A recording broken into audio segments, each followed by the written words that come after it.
Why don't you change? What prevents you?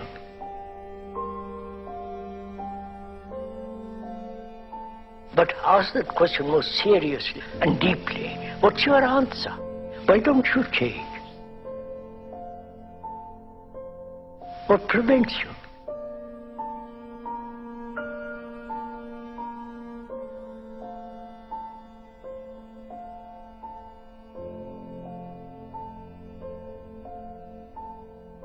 You can do anything you want. You are bound by nothing.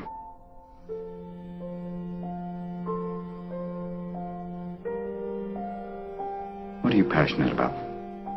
We go through life with our antennas bouncing off one another, continuously on ant autopilot, with nothing really human required of us. Stop, go, walk here, drive there. All action basically for survival, all communication simply to keep this ant colony buzzing along in an efficient, polite manner. Here's your change. Paper or plastic? Credit or debit? You want ketchup with that? I don't want a straw. I want real human moments. I want to see you. I want you to see me. I don't want to give that up. I don't want to be an ant, you know?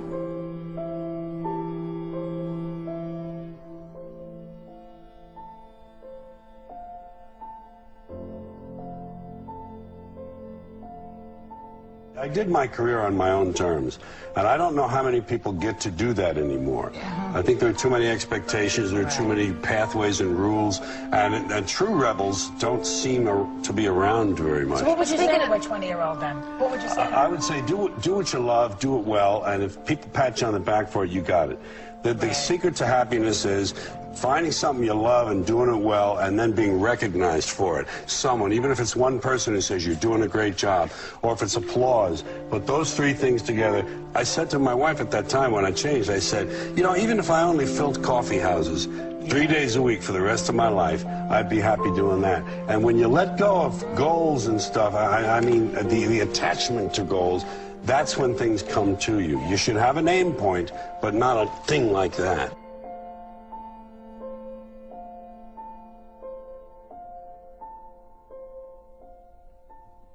Everybody's running around trying to save the planet. Yeah. The planet doesn't need that. The planet will take care of itself.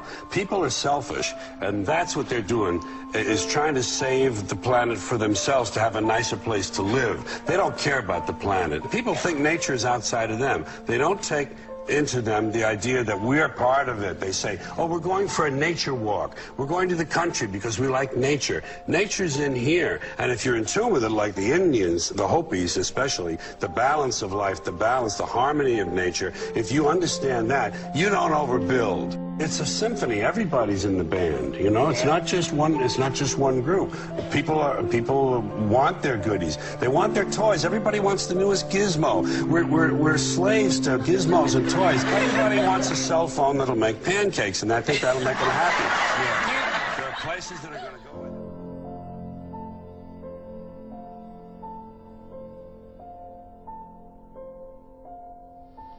it. Find your passion and follow it. And if there is anything I have learned in my life, you will not find that passion in things. And you will not find that passion in money. Because the more things and the more money you have, the more you will just look around and use that as the metric, and there will always be someone with more. That passion will be grounded in people, and it will be grounded in the relationships you have with people and what they think of you when your time comes.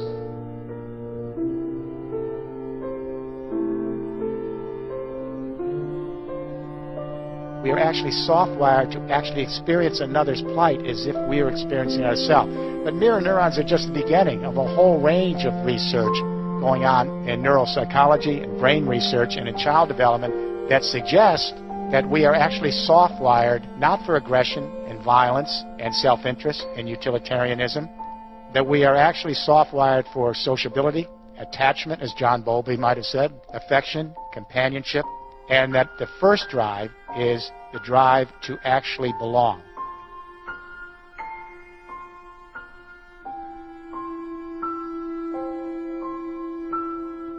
what we are trying in all these discussions and talks here is to see if we cannot radically bring about a transformation of the mind. Not accept things as they are, but to understand it, to go into it, to examine it, give your heart and your mind with everything that you have to find out a way of living differently.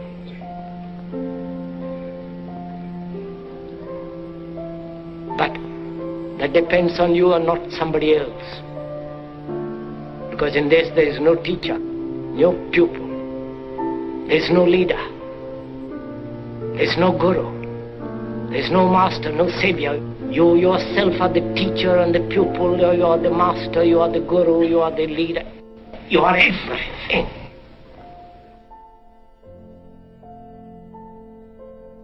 And to understand is to transform what is.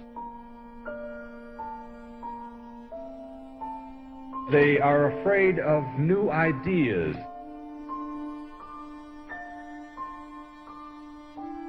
They're loaded with prejudices, not based upon anything in reality, but based on if something is new, I reject it immediately because it's frightening to me. What they do instead is just stay with the familiar. You know, to me, the most beautiful things in all the universe are the most mysterious.